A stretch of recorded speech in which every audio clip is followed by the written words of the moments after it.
You want to check out Roland Martin Unfiltered? YouTube.com/Roland S. Martin. And subscribe to our YouTube channel. There's only one daily digital show out here that keeps it black and keep it real. It's Roland Martin Unfiltered. See that name right there? Roland Martin Unfiltered. Like, share, and subscribe to our YouTube channel. That's YouTube.com/Roland S. Martin. And don't forget to turn on your notifications so when we go live, you'll know it. Reverend, I was in Memphis on February 1st for the Samuel DeWitt Proctor Conference. And that was the anniversary of Echo Jones and Robert Weaver, the two Memphis sanitation workers who were killed. And it was very interesting being February 1st, right? February 1st. It was very interesting being there and how every year when we talk about the assassination of Dr. King, people forget why he was in Memphis. And so many people don't even know those names. You know, he was organizing the Poor People's Campaign. He argued that, he said, we won the boycott in Montgomery. We can ride public facilities now. We're no longer humiliated with what he called barbarism. We won the battle of Birmingham. We now achieved the right to vote. We're in the war in Vietnam. He said, but then people still living in trailer camps without no toilets. Something's missing. He said that should be a floor beneath which no American fall in terms of access to education, healthcare, and jobs and pay. And while organized, and he said it can't just be one ethnic group, he said, because you're going to have full employment on one side of town, unemployment on the other side of town. So we met that January the 15th, 68, at his church with a white from Appalachia with whom we'd never worked. He just talked about them, to pull them together. Native Americans from the reservations, some Latino Americans, some of the Southwest group, some of Chavez group, some Jewish allies from New York, our Lord Saints, peace activists, and some blacks from Deep South. And then we met trying to figure out how to march to Washington, have a job and income. He said, come by bus, by train, but come. Going to Washington, tie up traffic, go to jail, and force the country to shift from killing in Vietnam to healing at home. He said, because bombs dropped in Vietnam, which closed down cities. So while in that kind of mood, because these two workers have been killed in Memphis, Jim Lawson called, and said, what you talk about, to make it concrete, it's in Memphis. You have sanitation workers who work, they're working, but they work every day. And they're seen as just garbage men. They clean away the germs. They too want to dream one day when they can see that child graduate from college as well. So everything about Memphis was compelling to Dr. King's emotion and our plan to address working poor people. And so those two killings on February 1st was significant as Jimmy Jackson being killed, triggering the march in Selma in 1965. You talked about that meeting in January '68. I mean, the period from April 4th, '67, giving that speech beyond Vietnam in Riverside Church, to him being assassinated 1 year to the day. Just the pain, the difficulty that he was facing. Well, he got pain from Black Americans. The month before he was killed, about 55% of negative among African Americans. Civil rights leaders taking positions against him. The church had closed the pulpits to him during that season. The Klansmen and Miles. I'm with you, Mike, but I'm not with this guy called him Mike. The newspaper editorials, they say he's a good guy. He convinced blacks, not you whites, when they've been bombing him. He says, I was speaking, I will be heard. He felt the pain of rejection. So 55% of blacks said no to Dr. King. 70% of whites said no to him. After he was killed, everybody loved him. They rejected the marcher in verse of Martin. That's why I was a bit for a while, because I knew what the talk was in front of his face, sitting behind his back. He's off course. He's off course. He's killed. He's our kind of guy. And that's why I said we love martyrs. We can quote their poetry. We're not marchers who demand of us to act and to make something happen. And so I remember he was going into small towns. He would come to a place like Chicago, churches half full. So I developed the idea of, if I can make 50 markets, 20 churches in each market, 1,000 churches. If they convene their churches for a Dr. King rally, with the pressures, but not the churches full. We had to figure out ways to market in different kinds of ways. But Roland, I think maybe the most graphic way is the weekend before we went to Memphis. I had to be around March 30th, I suppose. He called on Friday night about 9. He said, I want you guys to meet me tomorrow morning. I didn't want to go. We had a breakfast meeting the next day. It was up and moving. He had been there 2 weeks before. Bevel said, we went to Chicago. Bevel started, he was in Chicago. We said, I think T.Y. may have been in Cincinnati or something. So thought we'd be there. Saw the kind of wrap up, after call about an hour later and said, look, Martin is challenging us to come together. And Rap always played that kind of heavy role, but he was kind of Peter the Rock. He was the Rock, so we said we'd be there. So Bill and I, we got on to O'Hare Airport. Doc and I, we just missed our plane. 7 o'clock. I said, I know y'all gonna miss it. I get you on the 740. I know y'all gonna miss that plane. So we got the thing, and we got to Atlanta. It was about 10 of us. It was Bevel and Roseanne Taylor Rogers and the Young, and about 10 of us, Dorothy Cotton. He said, it's been a tough week for me. He said, I've been with Raph and his wife Juanita all week, Coretta and his wife Jean, and I've been had migraine headaches. Thought about quitting. Maybe I've done as much as I can do. I've been on this 13 years. We won Montgomery, won Birmingham, we won. He said, but now I'm at the end of the war. I cannot, I'm a Nobel Peace Prize winner. I can't propagate my sense of justice. Killing in Vietnam and healing at home. Killing in Vietnam and prospering at home. He said, I can't do that. He said, maybe I should just become president of the White House. I should run around and do speeches, make money, and write books. So if I quit, if I turn around, I remember Andy said, Doc, don't talk that way. He said, Andy, be quiet. Don't say peace, peace, never is no peace. Let me finish talking. That's kind of Jeremiah. They don't say peace, peace, never is no peace. And when he said, be quiet, we listened. He said, but I can't turn around because Harriet Tubman and Frederick Douglass, who never gave up, they wouldn't accept me. I can't go back. He said, maybe I thought, if I were to fast to the point of death. So there's a disunity in our movement. He said that as Stokely and Rapp, we're friends. We disagree on strategy. And Jim Farmer and Paul McKissick and Roy Wilkins and Whitney Young. He said, because your friend needed to come by my bedside with hold on before I would die. We could regroup right there. Things were very solemn.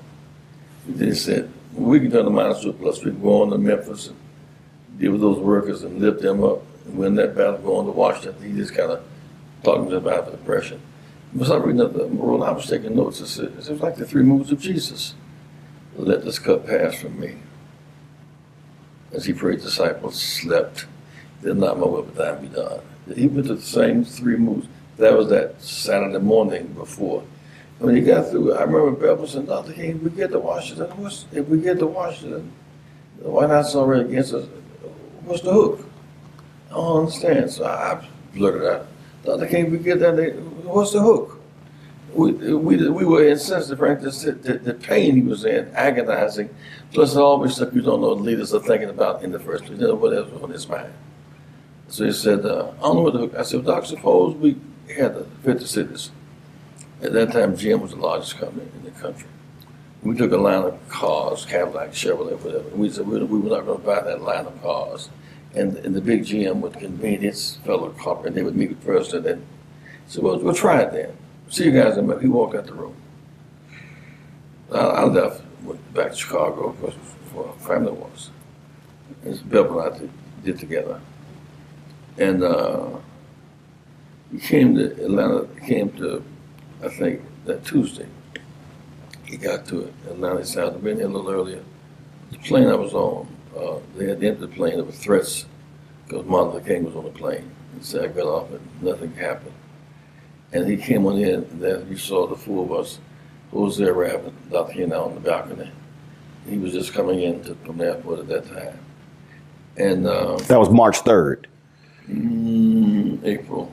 I'm sorry, April 3rd. It was April 3rd. I think that was April. Right, it was the day before. Y'all on the balcony. I think that April 2nd, I think. Okay. Because the day we went to meet with the ministers the next day. Mm-hmm. We talked about how to organize. Remember in this last speech you talked about Jesse talking about Coca-Cola and Mm-hmm. the bread. That was in that speech. That had happened the day before. Okay. And he said on the 3rd, he said, well, after talking all day, he said, see, my dad is asleep. I said, what happened, Pop? He said, Pop, country boy, didn't have no high school diploma, came up out the city, So my grandpa was sitting down in front of the church reading the Bible. And so he said, I want to join the church, Pop. He said, once Dad found that Grandpa had a daughter, so Dad was all in. And his mom was apparently in private school at that point. He said, and so Dad messed around, and he and my mama got married. And Dad reviving his education, commitment to education. He said, and he kind of walked through his family tree. And his brother was born, his sister was born, and all that. Then he said, I don't feel like speaking tonight. I'm kind of dry. Jesse, you go. Doc, I had been speaking to ministers earlier that day. I shot my best shots. Doc, I don't have it. So, well, you ought to do it. So they apparently asked Anthony too, and they said, Ralph, you go. So Ralph suggested let's go together. So that's why Ralph ended up going together, because Ralph could always fill in a blank, a spot in that way. So Ralph and I went to the church, and it was raining that night. At that time, Mason Jump had a 10-top roof. We got in the door, the side door of the church, and people cheered. The church was about half full, and they cheered. Ralph said, Jesse, you understand, they're not cheering for us. They think Martin behind us. They ain't think about it. So we went down the side of the church to the back of Mason Temple, back where Bishop Mason is entombed. I went to the telephone, dialed the telephone, and said, Martin, if you come, just let them see you. You don't have to do a lot of talking. So I'll handle it, Jesse, I'll both we'll talk. So Dr. King, we went back and told Dr. King was nowhere to shit again. Ben Dukes was there, and Bishop Patterson was there. I remember that very distinctly. Dr. King walked in, they cheered. And so Ralph gave a rather long introduction. Trying to let him buy time. There's a picture of me trying to debrief Dr. as to what I thought was happening. And what I thought was, he was already in his own zone. I'm just talking. She got me and said, there ain't another time I could live. It should be now. He talked about when Aristotle lived, and Aristophanes started going through Greek history and world history, that this is the time to be alive. And then at some point he shifted and said, but I'm not fearing any man. Now, in retrospect, there may have been in his mind threats on his life, which he would internally, we would never know he was facing the threat of and or fear of death, because it always told us there's no defense against ambush and sabotage, so don't be afraid of death. He convinced us we could go to jail without fear, die without fear. We were kind of there. He didn't share that.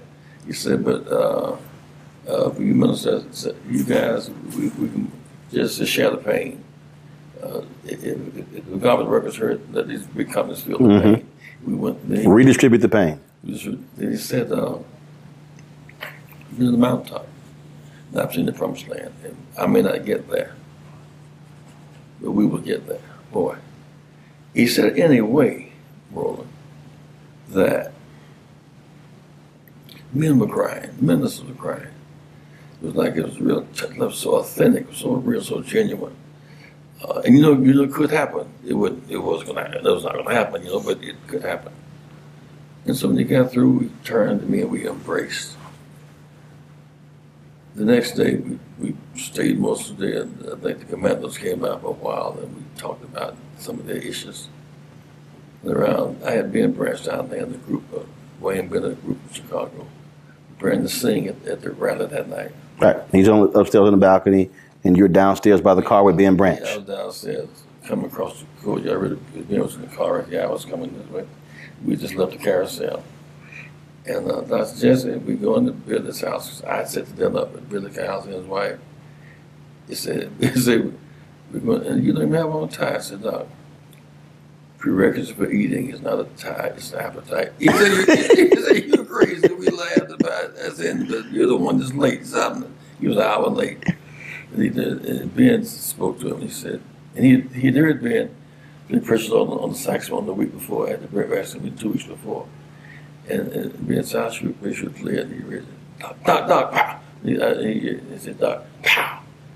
And somebody said, get low, because it was a hit. And we didn't know what the hit was going to be spring bullets. So I was on the ground, and the rap was in the room. I think Bruno must have been downstairs. The rap, Billy Cowles was about so far, trying to go down the steps. And there's a picture of Andy, Billy Cowles, and someone just and they later pointing that way. And that pointing is that the bullet didn't come from that way, because it came from that way, because the police had their guns drawn. Go the way the bullet came from. The bullet came from that way. That's that picture. Mr. Withers, the photographer, he was there. Ernest Withers. And he scooped up a couple of jars of blood, tried to give me one, and Ralph one. I couldn't touch that blood. I remember Ralph coming back. My son, my brother been shot. I'm his dearest friend. Ralph, Martin, hold on, we need you to hold on. Martin, hold on. But I was gone at that point, And so I just got up and wrapped myself off, and I was standing next door, the room next door. I called Mrs. King. She was in the bed. She said, Jess, how you doing? I said, I'm doing this fine. I said, Mrs. King, couldn't quite get my mouth together. I said, I'm reading. I said, Doc been shot, I think, in the shoulder. I knew better. I couldn't say what I had just seen. You want to check up in that way. I said, but you should go and see him if you can. She said, I'll be there momentarily. She got up out the bed. And apparently, for 7 or 8 minutes, someone called, the press, to say he was dead. Man, bedlam broke out. The fires around the country. But what excited me the most was, I think it was Reverend Joe Lyons said, we can't let one bullet kill a movement. We with all the trauma of his death. I remember being in the room with Harry Belafonte and Sidney Poitier and Robert Kennedy, talking about what Dr. King meant to us. And doggone, we were in Washington, and Robert Kennedy got killed. Boom, boom, back to back. But go back. If you call Coretta Scott King, and before that, he's laying there, y'all surrounding him, and we see the photos of Ralph Abernathy kneeling next to him. where are all of you mentally in that moment? Because I mean, this is your leader. This is, I mean, you were just joking. You were talking about going to dinner. Brains frozen. I mean, what do you do except somebody, I think Billy Collins got a sheet to cover his face. I think that somebody called the ambulance, 911, like we're frozen. And the ambulance came rather quickly. It was too late. He was dead upon impact in my jet. Billy hit him, went down and blew his heart out. And so I called VON in Chicago, because at that time Don Canese was running the news in Redwoods. Got my wife and children, and Red Bastard in Chicago, because we had a pretty substantial movement running by the time. And so I explained in the press game what happened. Jose and I was standing side by side. That's pictures of that press conference. And rather than go with them to the morgue, I flew back to Chicago because my family was there. All the rest of them lived in Atlanta. I lived in Chicago. So you wanted to get back home immediately? Get rid of my family and get ready to come back to Atlanta because of the funeral. Others who went to Atlanta stayed in Atlanta. I went back to Chicago to be with my family to organize them, frankly. And it was it was tough. It was painful. And yet it was a kind of numbness, the kind of adrenaline kicks, it was kind of numbness of the brain. And I remember getting home about 1 or 2 o'clock in the morning, and about 400 or 500 folk at the airport, lots of bread baskets with Mrs. Loman, Jackie, and the children and all that. I went home and fell across the bed, took a nap, woke up, and Senator Percy was there, saying he's sorry about what happened last night. I got up and went down to City Hall in Chicago. And what upset me about that meeting was the same ministers and politicians who were against him. So adamantly, April 2nd and 3rd, they were, well, how much I love Martin. I wanted to kick a table over. I mean, this is so. And you didn't change clothes. You slept in those clothes. You go down to City Hall, and there's this outpouring of let's rename the street Martin Luther King Drive. All that. I thought all that to be so hypocritical and symbolic. It had nothing to do with what we had lost. But let's say a $10 street sign for $1 billion profit. And so I went back to Atlanta, and Andy was in his blue jeans, and so was James Orange and Bevel and the Railroad Abernathy. We more or less kept on what we had on for 3 or 4 days. It was just kind of, we had the mule train. It was not a place for exactly suits and ties and 3-piece suits. It was that kind of scene, you know. And I thought Abernathy was particularly good. He was doing the straight ministerial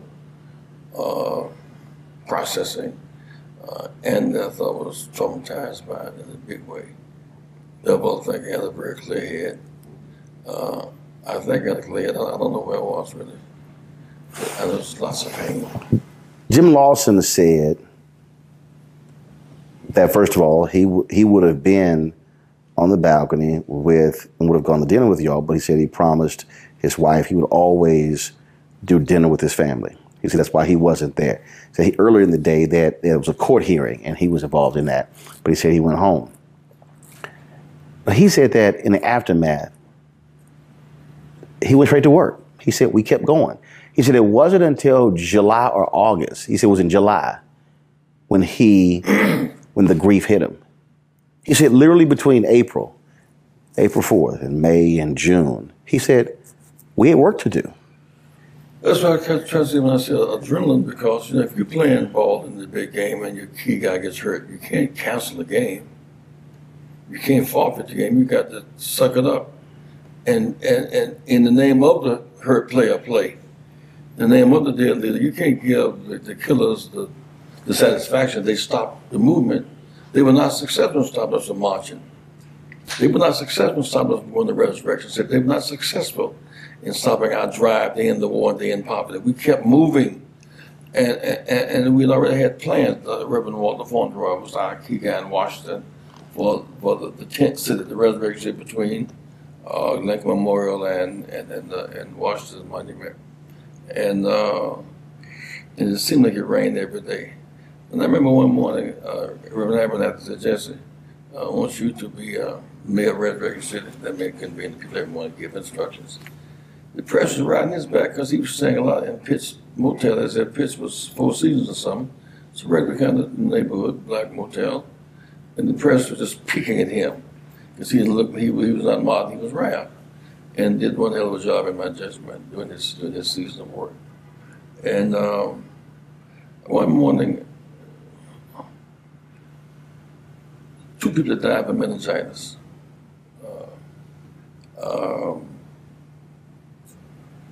Men that seemed to vacate the camp.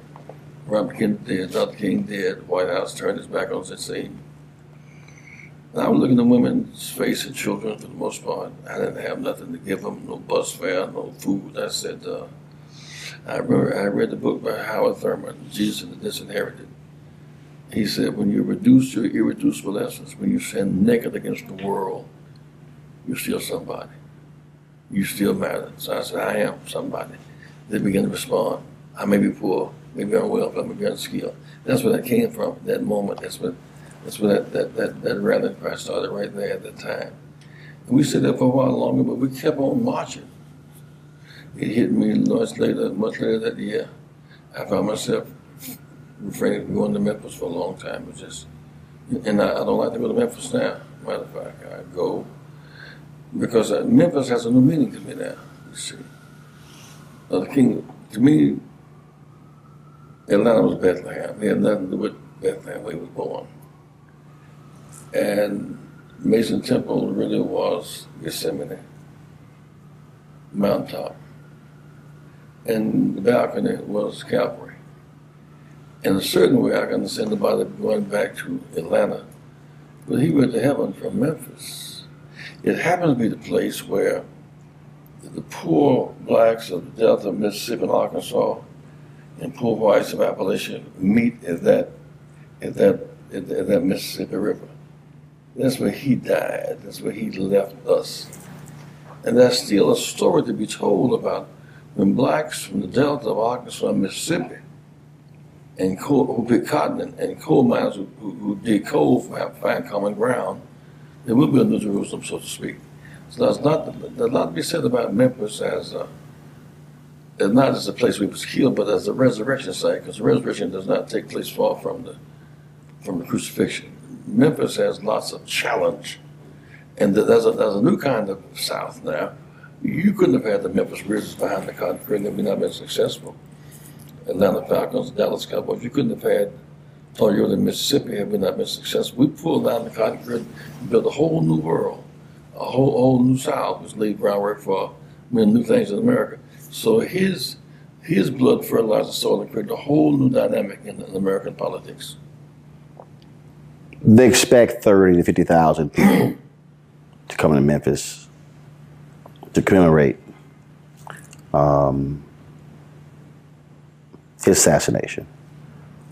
But what do you want? And in fact, they expect several former presidents to be there. I asked Trump at the White House when he met with the TV anchors, does he plan on attending? He said he thought so. If Trump is there, what do you want him to leave Memphis with? And what do you want the people to leave with? It's one thing to come there to commemorate, to remember his assassination. It's different to leave. I don't think Trump has been to the statue on the mall. Trump's positions are so antithetical to Dr. King's vision, he may not be received well. Should he come? Well, it's his choice to make. I don't think he'll not be cheered. It's not like he'll be cheered. My concern is not that people come for the service, for the celebration, the commemoration. The 4 million blacks in the South are not registered, man. If we can register 2 million new blacks in the South, we change the South and change the country. In spite of all of the negative stuff that comes from the Trump season, we won New Jersey. Ain't got a black lieutenant governor. In Virginia, one guy says he was Robert E. Lee and the Confederates, and the flag and the statue. The opposition, we won that, and one of our 5 votes was African American. We winning. Go ahead. We go to Alabama, and Roy Moore and Trump shoot their best shot. We win. One of our 3 blacks, African American. So that some of that energy must be turned into every high school senior, man, should come across the stage with a diploma in one hand and the voter card in the other. In fact, there's a placard there. There's a placard. One of my concerns is right down through the black belt. As a case in point. All the high schools got black principals. You can convene those high school seniors as you would for prom or for graduation and register them. There's no George Wallace to stop you. There's no Bull Connor to stop it. Like, do it. You know, there's 250,000 blacks in Alabama unregistered, 600,000 in Georgia unregistered. This is the time for us to show our love for the Dr. King and the cause by fulfilling the dream with a full registration crusade drive. That's why when I talk about the National Civil Rights Museum, there's a, I mean, I was there for the 40th, and when I visited, I saw this, and it has been just locked in my brain for the last 10 years. And the sign said, it was a young girl, and she said, "All I want for my 18th birthday is a voter registration card." I mean, out of everything in that museum, that's the one thing that is locked into my head. Well, one thing we do in Chicago now, there's an election March 20th. The roads closed February 20th. We've gotten Illinois automatic voter registration. New York, Pennsylvania, and Michigan only have 1 day to vote. It's on Tuesday. Chicago, you have a month to vote. But there are 10,000 students in Chicago proper alone. We want to have all 10,000 high school students registered by February 20th. Then that's the suburban ring. There's the rest of the state. This to energize, unleash these youth the power of applied civics. All those in city colleges, concerned that they can't afford the additional books, vote for them. All those in college who want tuition lower, since student loans are greater than credit card debt. I mean, this is the time to fight, not just to commemorate, to look forward, not just to look backwards. And so I know there'll be huge crowds. There'll be those who are in the crowd marching who will not be registered. And that's sickening. I gave a speech at Georgia State yesterday, and I've said this in numerous speeches, that what troubles me is that every year, around Dr. King's birthday, around April 4th, people talk about Reverend Dr. Martin Luther King. And I always say, first of all, he accepted the Nobel Peace Prize for the movement, and so it was Fan Lou Hamer, Constance Baker Motley, Ella Baker. It was all of the folks who were working to make it happen.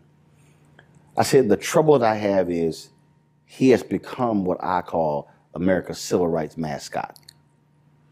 Pull him out, oh, Dr. King, and makes people smile. They play some speeches. They say, oh, how great he is, as opposed to what you said earlier. What did he stand for, fight for, and die for? Because use that dollar, economic leverage, so we have Wall Street Project. Use that vote to affect the makeup of races. You put on 4 million new votes across the South will go from red to blue. Because what we proved in Georgia, except it was nullified this time around, the votes were nullified, and Alabama and Virginia, the southern states, and we voted in coalition with progressive whites, women and workers, we're the new majority. You know, we got the right to vote in 1965.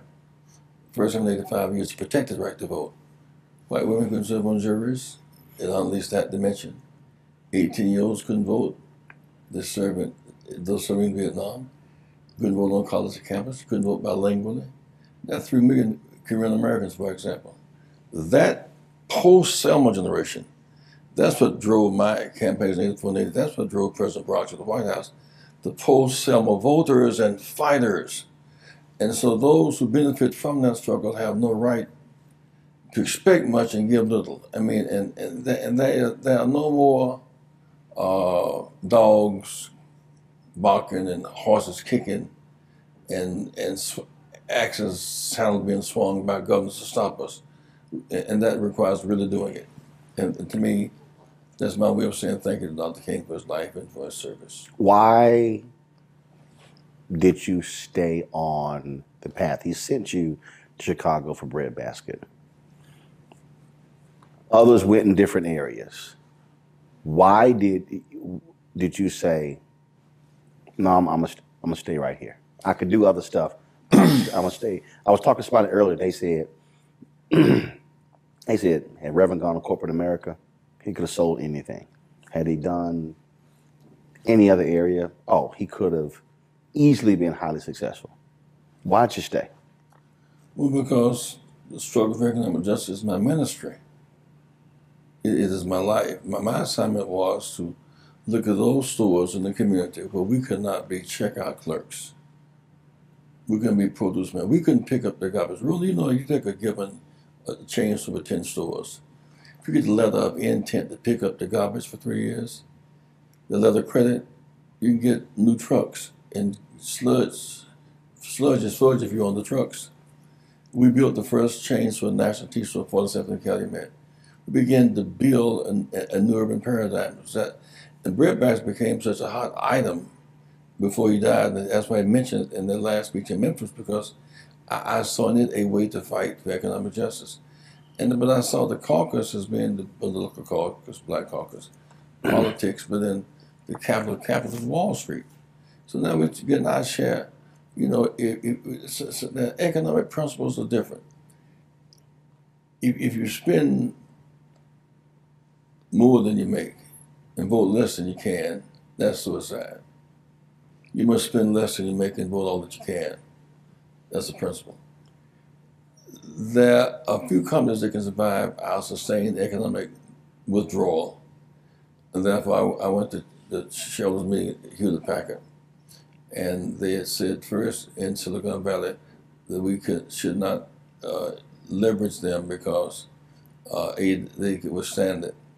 And second, the position was that they didn't have to show the EO1 reports. So we bought shares of stock in 25 companies. That's as opposed to picketing outside. We went to shareholders meeting where you have Bloomberg and New York Times, New York Bureau in the back. So I said, 25% of our company stock is African American and Latino. And none of them on our board, speaking to shareholders about that much stock. We don't advertise to any of them. None in our C-suites. They said, wait, let's have a meeting. So we met, and I must say it was a very good meeting. Now there are 4 blacks on the board of HP. And Jim Bell's on the board at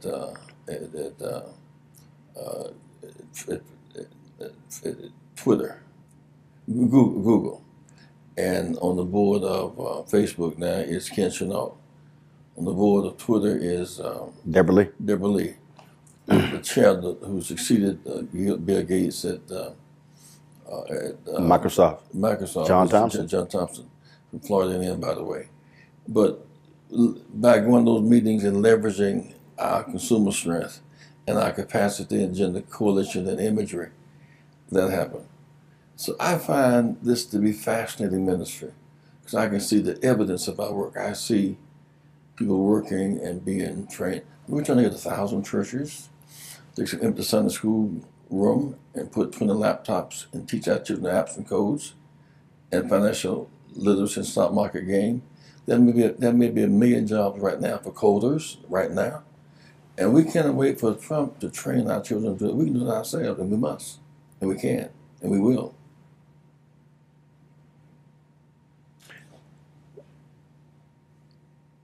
If he said, Reverend, how you doing? I appreciate what you've done. What would your response be? Dr. King or Trump? Dr. King. Trump not going to say that. Once I never surrendered, I never stopped. When they said Dr. King fell in Chicago, he's still there. We never stop. Dr. King's workshop meets every day. Mass meeting every week. We inspire and educate. From that platform, Al Washington spoke. Roland Martin spoke. Barack Obama spoke. Charlie Hayes spoke. From that platform, Mandela spoke. Free South Africa. From that platform, we went to Cuban Brother Americans Home for President. From that platform, we've helped to change the world. His work in Chicago continues. Dr. King's workshop is functioning. His staff is still meeting right now. It's called Rainbow Push, but it's his staff. Last question. Just lost Wyatt T. Walker. Oh boy. As I said, Clarence Jones out of the hospital. You look at Reverend Joseph Lowry. You look at these warriors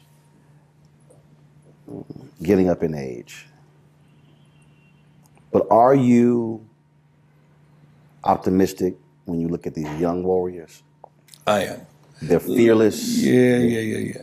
One of them, of course, in that lineage of struggle is Reverend Al Sharpton. He's in that lineage of struggle. But what Al and I have basically done by continuing running the circuit, there's now doors open that were not open 50 years ago. Dr. King used to have to go to LA to the big civil rights rally, or Oakland, or Chicago, or Detroit, the big civil rights rally. Now you got kids 30 years old becoming city council people, and state reps, and Congress people, and mayors, and comptrollers, and handling pension funds, and investors. So many more doors open. So you might have a leader as visible as the one that you have one or two running the circuit, but that's a far bigger crowd of witnesses now that's fighting back, and they're now currently in the education of what they want to be and become. We didn't have a John Rogers doing 401k 50 years ago. We didn't have Jim Reynolds and Chris Williams on Wall Street 50 years ago. We didn't have 400 black dealerships, car dealerships 50 years ago. We only had Al Johnson in 1967, 50 years ago. So I see a generation that be known that have another role to play, but they're playing that role. And in Chicago right now, you see the dynamic. They produced Harold Washington. The same Chicago that laid that groundwork produced 3 senators, Karamazov Braun, Rock and Roller Burris, produced 5 congressmen. It's produced 1 president's candidate and 1 who succeeded as president. So the fertile soil that he cultivated in Detroit and Chicago is still bearing fruit. So he's still winning every day. And with that winning, and with this progress we've been on, do you believe it was a mistake for so many African Americans to put so much faith in gaining political power and not really study where he was when he kept trying to say, even that last speech, economic power? That everything for me, when I look at 63 to 68, constant real economics. The reason, see, we live in the political economy. Here's what I say on that. The reason why there was a certain breakthrough after 65, once we became mayor of Detroit, we could then begin to give out contracts, which is the business we didn't have. Once Harold became mayor, he began to redistribute pension funds and create the whole class of and Harold Washington and Kumian set the pace. Our mayors should in fact use that base. Jobs we never had before, economics. Contracts we never had before, economics. Lawyers that we never had before, economics. So it's a political economy, so that there's some relationship between, I think we should appreciate that both matter. Mm-hmm. Both matter, and we have to have both, and it's not either or. It's and. It's both and, because Roland, I'm rather convinced. Even there, you cannot have a small. You must see the nation through a door, not through a keyhole. But you can have a small circle. What's cutting off urban money? When the big banks in Washington, in New York, red line where they invest, the insurance companies red line where they insure, we can't grow. Then you develop what I call the invisible hand of racism. That's why we're going to have mayors at the Wall Street Summit in New York, because our citizens are being cut off. you become the treasurer without a treasury, unless you leverage. Those insurance companies that want to do business with cities, look at their EO1 reports. Those banks that want to do money with cities, look at the EO1 reports, and look at their primary and secondary procurement list. Part of what we're doing right now, mayors can do. You should not do business with City Hall unless you see the EO1 report, where they land, what their records are. Any mayor really can do that if they just will. You want to support Roland Martin Unfiltered? Be sure to join our Bring the Funk fan club. Every dollar that you give to us supports our daily digital show. There's only one daily digital show out here that keeps it black and keep it real. It's Roland Martin Unfiltered. Support the Roland Martin Unfiltered daily digital show by going to RolandMartinUnfiltered.com. Our goal is to get 20,000 of our fans contributing $50 each for the whole year. You can make this possible. RolandMartinUnfiltered.com.